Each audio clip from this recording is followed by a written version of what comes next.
আল্লাহ বলেন কেমনে আল্লাহর কাছে গেলে যাইতে হবে নবীর কাছে। হুজুর নবীর যত শেষ নবী তো আমাদেরকে দেখানোর জন্য পর্দা করছে তখন যে এক কই তখন বর্তমানে যুগে যে আল্লাহর ওলি বেঁচে আছেন কাকে আল্লাহর ওলি সহবতে থাকতে হবে তারা যেভাবে এইভাবে চলতে হবে দেখেন নবী ভাই কিনা বলেন সুবহানাল্লাহ।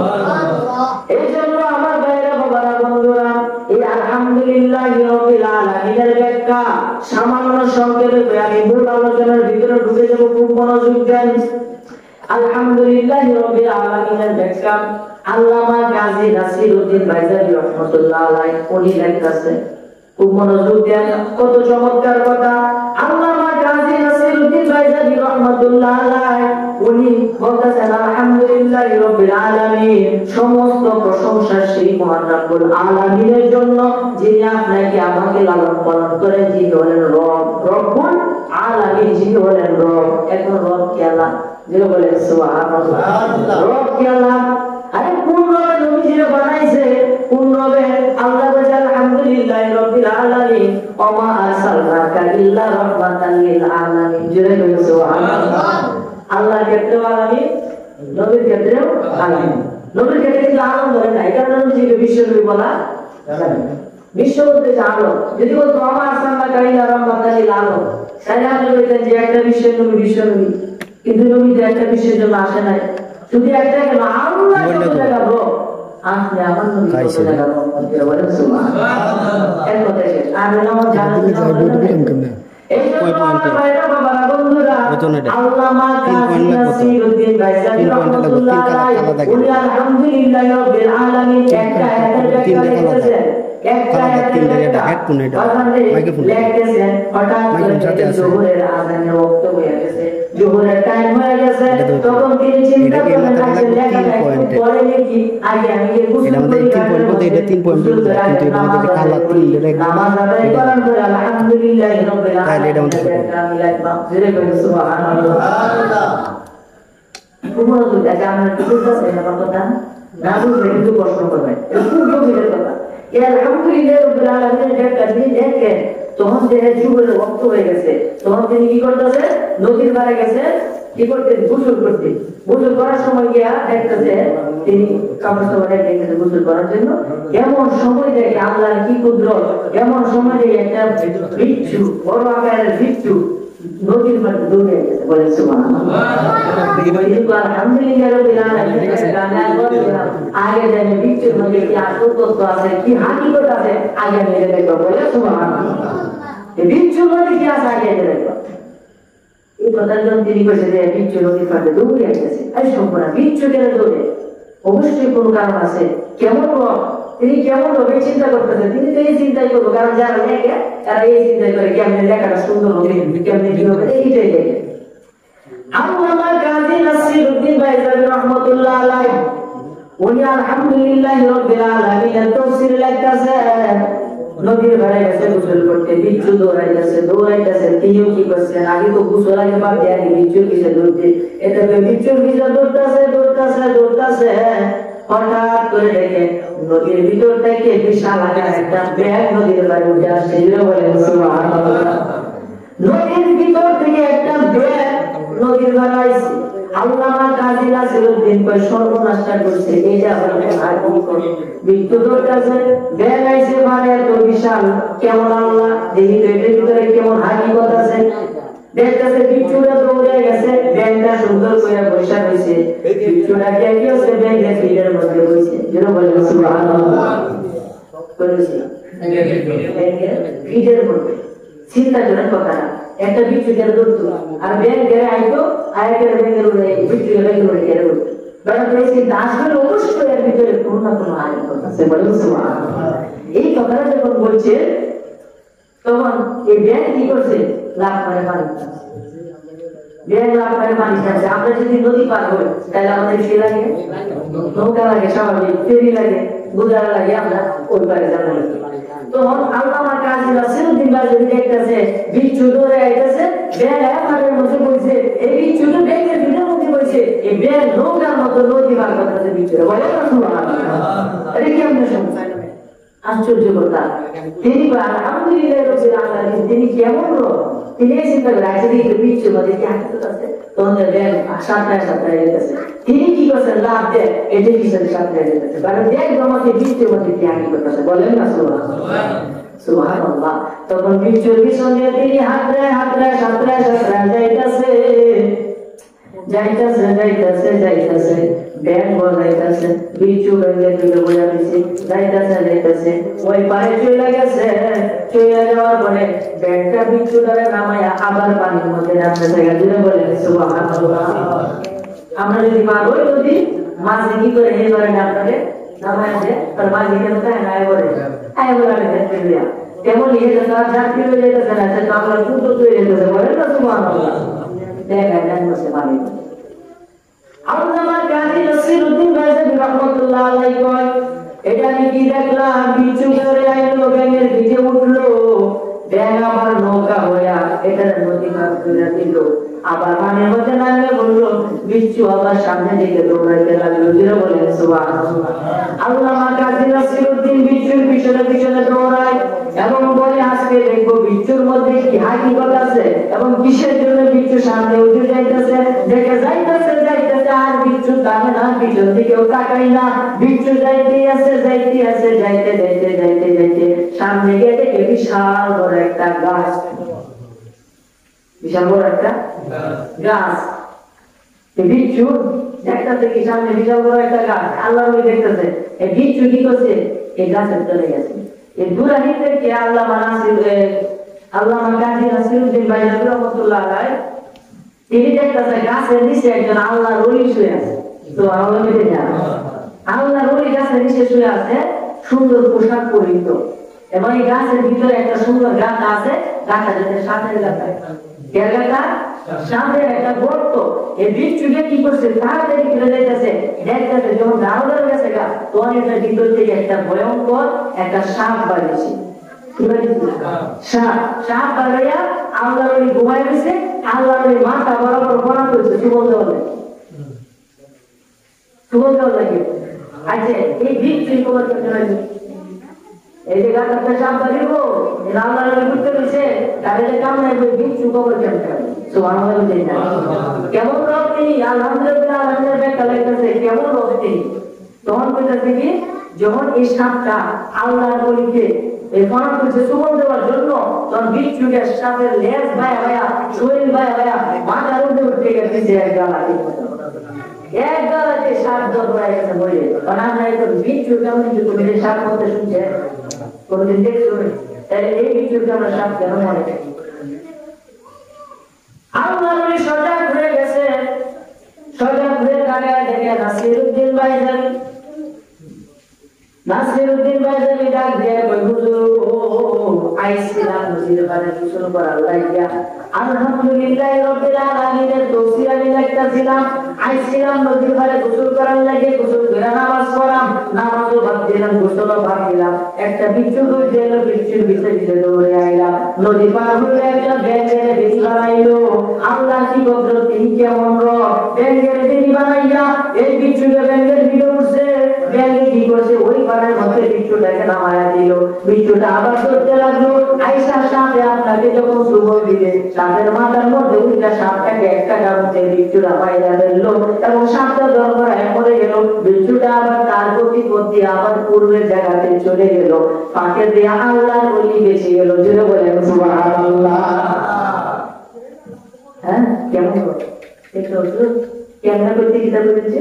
তখন তিনি যিনি একটা বিচ্ছুর সুন্দর দিকে নদী পাড়ে আনতেছে, ব্যাঙের বেড়ি বানাইতেছে, নদী পার করতেছে, আবার সাপের কামড়ে মারতেছে, আল্লাহ রুহে বাঁচাইতেছে, ওই মুসিলা আল্লাহ বাঁচাইলো। তিনি তো একমাত্র রব। করে বলে না তিনি রব।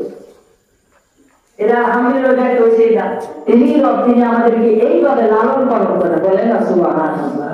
আপনার না কেমন দেখে বাবা টেনশন করবেন না, না কেমন করবেন না, রিজিকের জন্য টেনশন করবেন না, আপনি চেষ্টা করেন। আল্লাহ বলে তুমি নামাজ পড়ো, এরপর পেটের মধ্যে দৌড় দেব। এটা মানে কি? নামাজ পড়ার পরে আপনি জমিতে কাজ করেন, অন্যান্য কাজ করেন, উর্দু চালায়, মানুষকে তো বলতে দিয়ে যাই ইচ্ছা তাই করেন, আগে তত নামাজটা পড়তে হবে। নামাজ পড়ে আল্লাহ বলছে ওয়াস্তাঈনু বিস-সাবরি ওয়াস-সালাহ, তোমরা কি করো? নামাজ এবং ধৈর্যের মাধ্যমে আগে আল্লাহর কাছে সাহায্য করতাম। বলেন না সুবহানাল্লাহ। তারপরে নামাজ পড়তে হবে, ধৈর্য ধারণ করতে হবে, তখন আল্লাহর কাছে সাহায্য প্রার্থনা করতে হবে। যাই হোক, আমার আলোচনার বিষয় হলো, যেহেতু আমরা মিলাদুন নবীর মাহফিলের মধ্যে আমরা আসছি, এই মিলাদুন নবীর মাহফিলের মধ্যে আমি আসছি। এই মিলাদুন নবী আসলে কি? আসলে এই মাসটা কি? এই মাসটা এমন একটা মাস, যে মাসের মধ্যে আপনি আমার নবী, দু জাহানের বাদশা নবী, পাপী তাকের উম্মতের কান্ডারের নবী, আরশ কুরসি লৌহ কলমের নবী, চন্দ্র সূর্য সমস্ত কিছুর নবী, আপনার যা কিছু আছে, সাত আসমান, সাত জমি, ফেরেশতা, জিন, দৈত্য, দানব, গৃহপালিত পশু, বন্য পশু, মানুষ, যা কিছু আছে সব কিছুর নবী আমার আল্লাহ ডাক দেন স্বয়ং আমার নবী। বলেন সুবহানাল্লাহ। সেই নবীকে এই মাসে তিনি বাড়াইছে, তাই এই মাসের সম্মান কি কম নাকি বেশি? কথা বলে না কেন, কম না বেশি? কেমন বেশি? আরবের তখন অবস্থা ভালো ছিল না, গাছের মধ্যে ফুল ফল ছিল না, মানুষের ক্ষেতের মধ্যে ফসল হইত না, মানুষের অনাহারে না খায় কষ্ট পাইত, খুব কষ্ট পাইত। যখনই নবী আক্রমণ করলেন, মনে গেছে গাছের মধ্যে ফুল ফল হয়ে গেছে, ক্ষেত ভরা ফসল হয়ে গেছে। সেই নবী কেমন রহমত! ওমা সাল্লাল্লাহু ইল্লা রাহমাতাল লিল আলামিন। হে নবী, আমি আপনাকে প্রেরণ করতাম না, একমাত্র করছি সারা বিশ্বের, এই বিশ্ব না কোথা যত বিশ্বকুল আছে সমস্ত বিশ্বের রহমত হিসেবে। বলেন সুবহানাল্লাহ। এটা কেমন ছিল? এই জন্য তো আমি করি মারহাবা মারহাবা বলো, মারহাবা মারহাবা বলো, নবীর শোভা গমনে, মারহাবা মারহাবা বলো, ওহে নবীর আশিকে, মারহাবা মারহাবা বলো, মারহাবা মারহাবা বলো, নবীর শোভা গমনে, মারহাবা মারহাবা বলো, ওহে নবীর আশিকে, মারহাবা মারহাবা বলো। আব্দুল্লাহর কপালেতে যখন ছিল নূরখানা, আরবের ওই সুন্দরীরা দেখা হইল দেওয়ানা। আব্দুল্লাহর কপালেতে যখন ছিল নূরখানা, আরবের সুন্দরীরা দেখা হইল দিওয়ানা। তারা সবাই মিলে বলে, তারা সবাই মিলে বলে, নূরখানা একবার পাইতাম রে, খোদা তোমার দরবারেতে শুকরিয়া জানাইতাম রে। মারহাবা মারহাবা বলো, মারহাবা মারহাবা বলো, নবীর শোভা গমনে, মারহাবা মারহাবা বলো, ওহে নবীর আশিকে রে, মারহাবা মারহাবা বলো। মা আমেনার গর্ভে যখন আমার দয়াল নবী রে, বাগার হইনে মিলে কুলাকুলি করে রে। বলেন সুবহানাল্লাহ। মা আমেনার গর্ভে যখন আমার দয়াল নবী রে, বাগার হইনে মিলে কুলাকুলি করে রে। মাগো আপনার পায়ের ধুলি, মাগো আপনার পায়ের ধুলি আমরাও পাইতে চাই যে, আপনার কুলে আসছেন মাগো নূর আলা নূর হে। মারহাবা মারহাবা বলো, মারহাবা মারহাবা বলো, নবীর শোভা গমনে, মারহাবা মারহাবা বলো, ওহে নবীর আশিকে রে, মারহাবা মারহাবা বলো। বলেন সুবহানাল্লাহ। কেমন নবী? বাগার হলেন কি করলে যে একসাথে গোলাগুলি করতে পারে? হ্যাঁ, আসলে কি আমাদের শুধু না, শয়তানি কোনদিন আমরা কোলাকুলি করবার চেষ্টা করি এই বাঘ আর হরিণের সম্পর্ক শত্রু সম্পর্ক একটা দেখতে এই গায়লা কিন্তু নবীজির কবর জন্ম হচ্ছে দুইজনে কোলাকুলি করে সুবহানাল্লাহ। তাহলে কেমন রহমত যে শত্রুতার ভিতরে রহমত দিলে তাদেরকে মিত্রতায় পরিবর্তন করে দেবে সুবহানাল্লাহ। সেই নবী কেমন যে নবী আসার পরে আপনার আল্লাহ তাআলা সবকিছু পরিবর্তন করছে। মক্কার নাম ছিল মক্কা, নবীজির নামে মুহাম্মদের বিয়ের খাতিরে মক্কার নাম পেয়েছে, মক্কার নাম ছিল মক্কা, যে বলেছিল মদিনার নাম ছিল ইয়াসরিব, নবীজির নামে বিয়ের মুহাম্মদে ইয়াসরিবের নাম হলো মদিনা। এমনকি নবী যখন এই ধরাধামে আগমন করলেন, আগমন করার যখন এই কদম মুবারকটা এই পৃথিবীর বুকের মধ্যে লাগছে, লাগার সঙ্গে সঙ্গে পুরাটা পৃথিবীতে আল্লাহ মসজিদ বানাই দিচ্ছে। যেমন আপনি এই মসজিদ ছাড়া যদি আপনি এই রাস্তার পাশে দিয়ে একটা জায়গা দিচ্ছে নামাজ পড়ে, নামাজ কেন হইতো না? কেন ওই আগে তো নামাজ হইতো না, আগে তো জায়গার মধ্যে গিয়ে নামাজ পড়া লাগতো। আপনার লাগে তো নবীর কারণে তাদের সুবিধা হয়েছে। আপনি একটা কাজ করতেছেন, ক্ষেতের মধ্যে কাজ করতেছেন, আপনার উজুলা আছে, আপনার গামছা পিছিয়ে আইলের মধ্যে নামাজ হয়ে যাবো।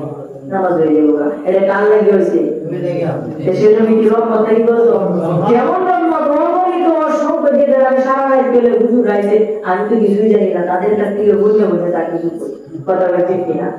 যাই হোক আলহামদুলিল্লাহ আপনাদের দোয়াতে যা কিছু পড়া হয় ইনশাআল্লাহ এই পড়ার ভিতর থেকে আপনাদেরকে দেওয়ার চেষ্টা করি, বাকি আপনাদের সকলে দোয়া করবেন ইনশাআল্লাহ। সকলে আলহামদুলিল্লাহ। যাই হোক সমস্যা কি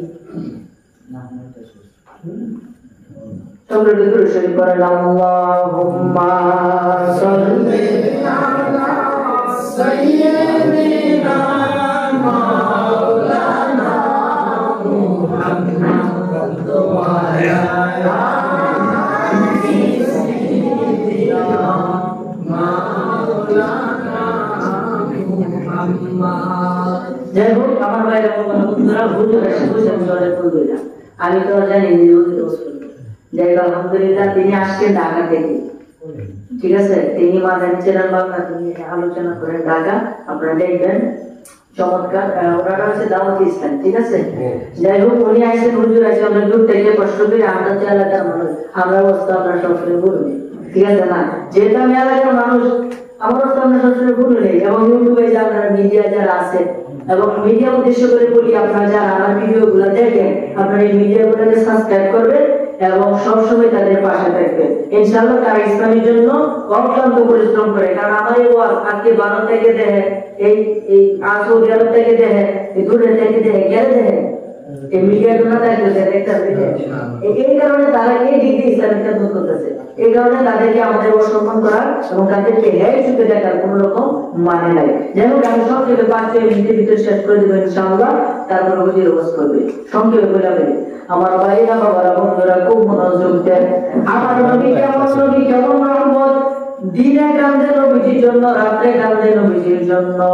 দিনে শুনছে দিনের নবী আসবে, রাতে শুনছে দিনের নবী আসবে। কেমন নবী তিনি আসবে, তিনি দুনিয়ার মধ্যে আসবে, কেন আসবে, কিভাবে আসবে, এর কথা চিন্তা করে দিনে ফরিয়াদ করে আল্লাহ তোমার নবী আমি যখন দিন থাকবো, ফর্সা থাকবো, ফর্সার ভিতরে পাঠাইও যাতে আমি সুন্দর করে তোমার নবী দেখতে পারি। বলে রাতে ফরিয়াদ করে আল্লাহ তোমার নবী রাতের মধ্যে পাঠাইও, রাতে তোমার নবীকে পাঠাইও যাতে আমি রাত্র সুন্দর ভাবে তোমার নবীকে দেখতে পারি।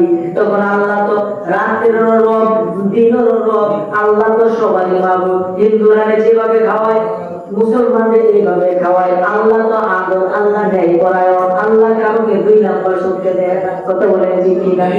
এই জন্য আমার ভাইরা বাবারা বন্ধুরা রাতে ফরিয়াদ করে আল্লাহ রাতে পাঠাইও, দিনে ফরিয়াদ করে আল্লাহ দিনে পাঠায়। এখন নবীদের আল্লাহ কোন সময় পাঠাইবো, কোন সময় পাঠাইবো? তখন আল্লাহ সুবহে সাদিকের সময়, যখন না দিন না রাত, অর্থাৎ একটু একটু বছর একটু একটু অন্ধকার, এই 2 সময়ের ভিতরে একত্রে যখন 2 সময় আসলো, তখন আমার নবী আপনার নবী এই দুনিয়ার মধ্যে পাঠাইলো। এতে দিনও দেখতে পেলো, রাতেও দেখতে পেলো। জোরে বলেন সুবহানাল্লাহ। ওই নবী কেমন নবী? নবীর সাথে কি করে বসে বসে নবীজির সালাম দেয়। তুমি কোরআনের মতো আইছো নবীজির বই বই সালাম দিতা, যে আল্লাহ কাবে নবীজির সাথে মত করে তুমি বই বই সালাম দিও। করতে বড় বেয়াদব। নবীর সাথে বেয়াদবি করলে আল্লাহ মাফ করবে না, গ্যারান্টি তো। কিভাবে? আপনারা শুনছেন না যে নবী যখন মক্কা থেকে মদিনায় গমন করছেন তখন একটা গুহার ভিতরে ঢুকছি, গুহার ভিতরে একটা সাপ আছে না, এই সাপটা নবীর সাথে বেয়াদবি করছে। এই সাপটা কি করছে?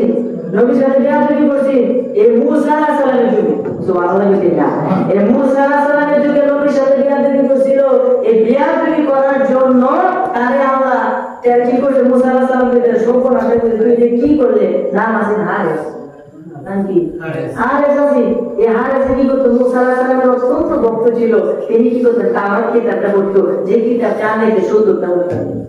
এই কিতাবটা মনে হয় শুধু না সর্বনাশ করে এই কিতাবের হাফেজ ছিল হযরত মূসা আলাইহিস সালাম। তাহলে তিনি কেমন মাথার উপরে ছিল?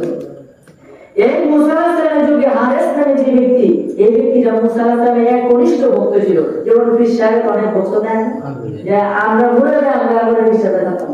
যেমন তো কিছু ভক্ত আছে যারা অন্ধভক্ত।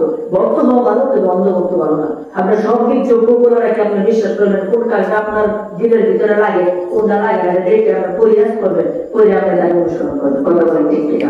এই জন্য আমার ভাইরা বাবারা বন্ধুরা খুব মনোযোগ দেয়। সংক্ষেপ বেলায় যেহেতু নামাজের সময় হয়ে গেছে, যাই হোক আমার ভাইরা বাবারা বন্ধুরা, এই হারেস নামে যে ব্যক্তি মূসা আলাইহিস সালামের ভক্ত ছিল, এই মূসা আলাইহিস সালাম কি করতো? তাওরাত কিতাব তার উপরে নাযিল হয়েছে, তাওরাত কিতাবের 70টা উল্লেখ গাইতে তিনি তার এটা মুখস্থ ছিল। হারেস তাওরাত কিতাব পড়তো, তাওরাত কিতাব পড়তো, তাওরাত কিতাব পড়তো, পড়া পড়া দেখতো আপনি আমার নবীর নাম অসংখ্যবার জোরে বলুন সুবহানাল্লাহ। তাওরাত কিতাবে আপনি আমার নবীর নাম এর আলাদা নবীর সাথে সর্বনাশ করে। তাওরাত কিতাব নবীর নাম তখন তিনি মূসার কিতাব জানিয়ে দিয়েছে, যিনি আমার নবী। যেমন আপনি যদি আমার ভক্ত থাকেন, আমার যদি কিছু আমার শোনার না করে আমি থেকে ভালো লাগবে। মূসা আলাইহিস ভক্ত ওই লোকে, মূসার কোনো প্রশংসা নাই, কয়েকবার মূসা আলাইহিস নাম আর বাকি সব নাম আপনার নবী। তখন তিনি কি করতেছে? খুব সঙ্গে একটা কলম রয়েছে, রেখো মুহাম্মদ এবং আহমদ, এই দুইটা নামে উপস্থিত। যে আমি থাকবো এরকম যে এটা বলে আমি নাম বলতাম, কোন নবীর নাম তো আপনার চিন্তা বলে ভাবতাম না। এটা কি নবীর সাথে কি আদর করতেছে না? বেয়াদব করলে কি ভালো হয় না? শয়তান নয়, শয়তান নয়। কারণ কি নবীর নাম পাইছে কাটতাছে, নবীর নাম বলছে কাটতাছে, নবীর নাম পাইছে কাটতাছে, কাটতে কাটতে কাটতে কাটতে 69 টাকা ছিল। 70 বা 69 টাকা আছে, কয় টাকা ছিল? 69টা। তারপর লাস্টে আরেকটা নাম পাইছিল, এটাও পাইছে। তার সাথে সাথে আল্লাহ পাকের পক্ষ থেকে কয় বেয়াদবি করো আমার নবীর সাথে, যে নবী না হইলে তোমার মুসা হইতো না, আর সেই নবী লাগে তুমি বেয়াদবি করো, যাও তুমি শান্ত হয়ে পড়ো। তোর একটা গুলশা হয়ে গেছে। এই গুলশা যখন হয়েছে মানুষের মতো কথা পরিবর্তন হয়েছে না, অনেক গুলশা তো মানছে রে লিখিতই বলা হয় রাখবো ঘরের ভিতরে গুলশা মায়ের নেবো। তখন তিনি কি করছেন? যে সত্যি উগার করে বলছে সর্বনাশা করেছে। যদি আমার গাড়ি কেউ দেয় তে তো আমার উপায় নেই। নিচে গিয়ে ঢুকে বসে হয়েছে। মূসা আলাইহিস সালাম আইছে, আয় ডাক দেয়, কয় বাবা হারেস, ও হারেস তুমি কই? মূসা আলাইহিস সালাম ডাক দিয়ে হারছে কিন্তু কাটতো না। এই হারেস কয়ে যখন ডাক দিছে, ডাক দিয়ে তো হুজুর আমি এখানে উপস্থিত। হুজুর কই তুমি কই? আমি হুজুরের নিচে। তো নিচে কি করো? হুজুর আমি এই যে তুমি বসছিলাম পরে আমাকে সর্বনাশ হয়েছে, তুমি কি করলা? তাড়াতাড়ি তুমি তওবা করো, আল্লাহর কাছে ক্ষমা চাও। তখন আল্লাহর কাছে ক্ষমা চাইছে, আল্লাহ তো ক্ষমা করে না। হুজুর আপনি তো আপনার জলিল কদম, আপনি তো মুসা কালিমুল্লাহ, আপনার আল্লাহর সাথে আপনি কথা বলেন, আপনি আল্লাহর সাথে একটু কথা বলে আমার মাফ করার কি ব্যবস্থা করে দেন। এই কথা যখন কইছে তোর পাহাড়ে তিনি চলে গেলেন। তোর পাহাড়ে চলে যাওয়ার পরে আল্লাহকে ডাক দেয়া করে মাবুদ তুমি কই? আমরা ডাক দেয়া আমি তো আমার জায়গাতেই কি করে কোথায় তুমি মাফ করে দেখো না, সে তো বেয়াদবি আমার সাথে করে নাই, করছে দুজাহানের ভাষা মুহাম্মদুর রাসূলুল্লাহ সাল্লাল্লাহু আলাইহি ওয়াসাল্লামের উপরে দিয়ে বলেন নাউজুবিল্লাহ। তার সাথে বেয়াদবি করছে, আমি তাকে কেন মাফ করব? তারপরে আল্লাহ তাকে মাফ করার ব্যবস্থাটা কি? তো আচ্ছা তুমি যখন বলতেছো তারা একটা সত্যি মাফ করতে পারি, সে যদি আমার যে নবীর সাথে বেয়াদবি করছে তার কাছে ক্ষমা চাইতে তাহলে মাফ করবো না। অন্য যে নবী তো অনেক পরে আসবে, তাহলে আমি আমাকে এত হয়ে যাবো না, আমি তার হায়াত বাড়াই দিই। আমি তার কি করলাম? হায়াত বাড়াই দিলাম, এরপর আমরা ক্ষমা করবো না। চিন্তা করেন হায়াত লম্বা করে দিয়েছে এত এত বছর লক্ষ লক্ষ বছর, এরপর তারা ক্ষমা করছে না, তো নবীতে মাফ সাল্লাল্লাহু আলাইহি ওয়াসাল্লাম বলেন না সুবহানাল্লাহ। বানান নেবে সালাম যে আর তোমার যে নবী আমরা সাহায্য করব, হ্যাঁ ইনশাআল্লাহ। নাউজুবিল্লাহ নাউজুবিল্লাহ। আর বিবেকে তো বলার কথা, আমি কারে বসে সালাম দিই, যেই কারণে যার কারণে আরো হয়েছে, লোভ হয়েছে, কলম হয়েছে, সমস্ত কিছু সৃষ্টি হয়েছে সেই নবীর কারণে। আর সেই নবীর আমি অসম্মান করি, সেই নবীর সাধারণ মানুষ আমি মনে করি আপনি কি মানা যাবে না বেঈমান। নবীজি বলেন আল্লাহ আল্লাহ ঈমান আল্লাহ মুহাম্মদ আল্লাহ, যার অন্তরের মধ্যে আমি নবীজির মহব্বত নেই তার ঈমান নেই। এই জন্য আমি করি আমার ভাইয়েরা বাবারা বন্ধুরা, এই জন্য আমি বলি সব সময় এই কথাটা বলি, যখন নবীজির কাছে ক্ষমা চাওয়ার জন্য ওই ব্যক্তি বলল, তখন আল্লাহ তার আয়াত লম্বা করে দিল। আয়াত লম্বা করে দেওয়ার পরে আল্লাহ তার ঘোষণা করে দিল, যাও যাও যাও, এমন একটা গুহা আছে, গুহার ভিতরে তুমি আশ্রয় নাও। জীবনে কোনো একদিন আমার নবী এই গুহার ভিতরে প্রবেশ করবে, তখন তুমি তার কাছে ক্ষমাটা চাইলে ধরে কইনা সুবহানাল্লাহ।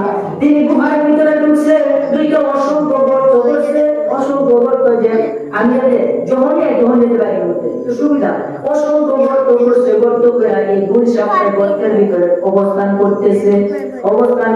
ওইদিকে নবীজি মক্কার মধ্যে দিনের দাওয়াত দিতেছে, যেন বলেন না সুবহানাল্লাহ।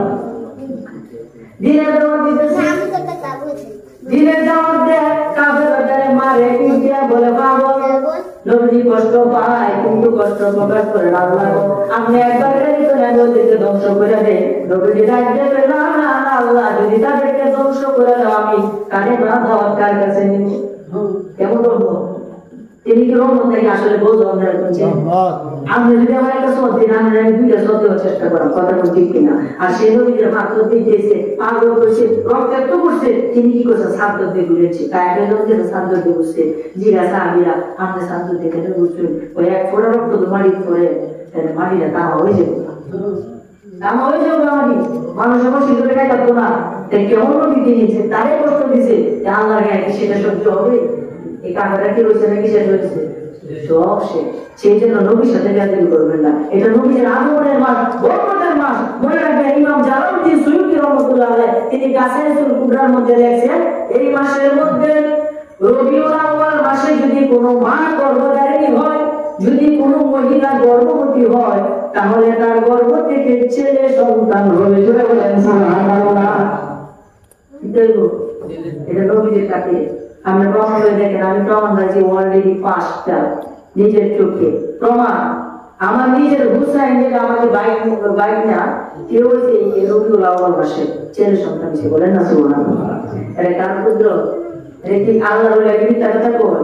তাছাড়া যে কোরআনে খুলে যে না তাই আমাদের যাওয়ার বিষয় কি বলছে, এই মাসের মধ্যে যদি কোনো মা গর্ভধারিণী হয় অথবা এই মাসের মধ্যে কোনো সন্তান প্রসব করে, তাহলে ওই সন্তানটা আল্লাহর ঘোষণা ছেলে সন্তান। চেক করে দেবো নামে তৌদির লাগতো না, এটা এই ম্যাথি বুঝলে না সুবহানাল্লাহ।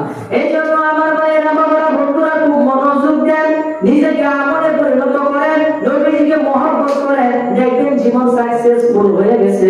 আমার ভাইয়েরা বাবারা বন্ধুরা খুব সংক্ষেপে কই, এলেন নূরের নবী যখন মক্কা নগরে, এলেন দয়াল নবী যখন মক্কা নগরে, ওরে কালমা মুখে নিয়া নবী সেজদায় পড়ে, আহা কালমা মুখে নিয়া নবী সেজদায় পড়ে, এলেন নূরের নবী যখন মক্কা নগরে, এলেন নূরের নবী যখন মক্কা নগরে। কালমার আগে পরে আল্লাহ, কালমার আগে পরে আল্লাহ, কিসের নাম বলে দেখে, কালমার আগে পরে আল্লাহ, মাঝখানে রাসূল সৃষ্টি করে যাহার সাথে নাই রে সমতুল। কালমার আগে পরে আল্লাহ, মাঝখানে রাসূল সৃষ্টি করে যাহার সাথে নাই রে সমতুল। ওরে জাতি নূরের জ্যোতি নবী সৃষ্টির উপরে, আহা জাতি নূরের জ্যোতি নবী সৃষ্টির উপরে, নূরের নবী যখন মক্কা নগরে, এলেন নূরের নবী যখন মক্কা নগরে, ওরে কালমা মুখে নিয়া নবী সেজদায় পড়ে, আহা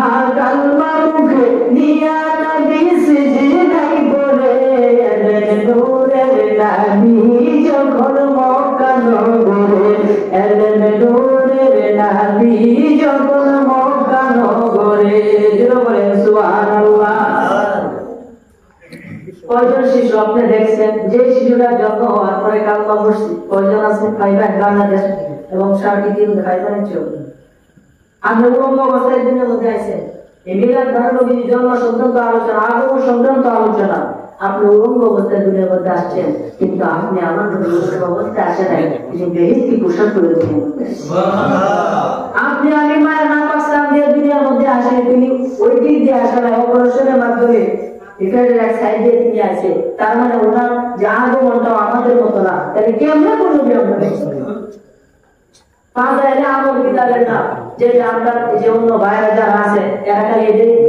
সবচেয়ে বেশি মানে প্রাধান্য দেয় ভিতরে আপনি চেক করে দেখেন মানে নবীজি একবার সিঙ্গা লাগাইছে সিঙ্গা লাগাইয়া রক্ত বাইরেছে এই রক্ত একজনের কইছে ফালাইতে যাও তিনি ভাই হয়ে গেছে এই রক্ত থেকে মেশ আঙ্গুল থেকে বেশি টুকরা হয়ে গেছে তিনি কি করছেন কি করছে রক্ত কি খাওয়া পাক না না রক্ত খাওয়া কি হারাম না হারাম আমরা তো আপনি বটা বরাবর ঠিক আছে এক ফোঁটা রক্ত আপনি কেমন আপনার শরীরে জান্নাত অধিকারী করবেন রক্ত খাবেন না রক্ত খাবেন না রক্ত যেভাবে খাওয়াই দিবেন আইতেন যে আমার শরীরে রক্ত কম বিজ্ঞানের মধ্যে তিনবার করে রক্ত বদলাই কিনা বদলাই তো সেটা আমরা রক্ত বদলাই আমি নিকাই করে এই জন্য আমার ভাইরা বাবারা বন্ধুরা রক্ত দেওয়া হারাম ওই ব্যক্তি রক্ত গায়েছে আইসে হুজুর ফালাই দিতে কতজন ছিল আমাদের বলেন সুবহানাল্লাহ যে পেটে আমার রক্ত গেছে ওই পেটকে জাহান্নাম কোনদিন পড়াইতে পারবে না আর একটা পেট রক্তের উপরে পুরো দেহটাই তার জাহান্নামের আগুনে জ্বালাইতে পারবে না সুবহানাল্লাহ নবীজির প্রস্তাব পান বলতে হবে প্রস্তাব মুবারক পায়খানা মুবারক পোশাক মুবারক বদনা মুবারক পাঞ্জাবি মুবারক চুল মুবারক দাড়ি মুবারক সবকিছুই হলো মুবারক মানে পবিত্র জোরে বলেন সুবহানাল্লাহ और हम एक रुपया ना करें किसी एक सब करें ये हमारे पेरेंट्स लोग कोड़ी आना हम एक रुपया कोई नहीं बात है हम मेरा घर में तो बड़ा ये मस्त होता है ऐसा बड़ा कुछ ये मस्त होता है और हम भी पर हमारे लोग तो कहीं भी मस्त करते हैं क्यों ऐसे नहीं हो तो रात को फिर तो देवारी देवर तो कुछ भी ठीक पर पता वाले ठीक है ताकि क्या हो भी निजार वस्त्र कहिए हम वस्त्र मुबारक कहिए पायखाना मुबारक कहिए जानना मारा मुझे যে লোককে একবার স্বপ্ন দেখে জাহান্নাম মারা হয়েছে ওই লোক কি সাধারণ লোক হতে পারে এই জন্য দেখুন ও মা দেখো না সবাই চলে যায় নতুন পোশাক মাথায় টুপি আতর লাগায় ও মা দেখো না সবাই চলে যায় নতুন পোশাক মাথায় টুপি আতর লাগায় যাবো